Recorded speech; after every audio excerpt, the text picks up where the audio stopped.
Le diable travaille en série. Shalom bien-aimés dans le Seigneur, notre méditation du jour s'intitule « Le diable travaille en série ». Nous tirons notre texte dans Matthieu chapitre 14, le verset 24, qui nous dit ceci.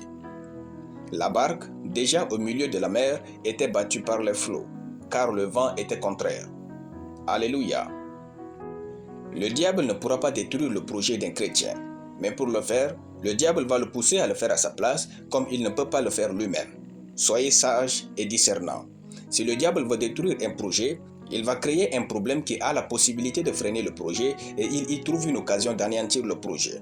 Par exemple, si le diable veut détruire votre projet de mariage, il va utiliser vos petites incompréhensions, les pressions extérieures, les résistances inutiles pour vous pousser vous-même à saboter votre mariage. Si le diable veut vous maintenir dans la pauvreté, il vous fait manger votre propre dîme, il vous rend avare, il vous enlève le désir de ne jamais bénir financièrement les pasteurs en vous convainquant que le montant est trop petit ou trop grand.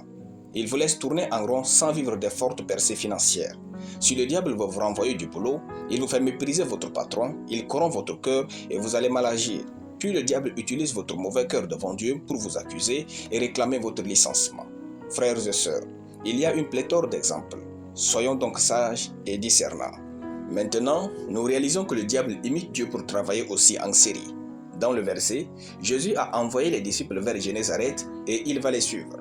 Quand Jésus a commencé par venir, soudainement, une forte tempête commença par souffler sur la mer, rendant ainsi l'avancée des disciples impossible. Jésus avait pris autorité et a tout calmé. Il savait que le diable était en travail. En fait, le diable voulait empêcher que Jésus ne vienne à Génézareth pour guérir les malades, y compris le fou qui allait prêcher plus tard l'évangile. Il est écrit, après avoir traversé la mer, ils vinrent dans le pays de Génézareth. Les gens de ce lieu, ayant reconnu Jésus, envoyèrent des messagers dans tous les environs et on lui amena tous les malades. Matthieu chapitre 14, de versets 33 à 35.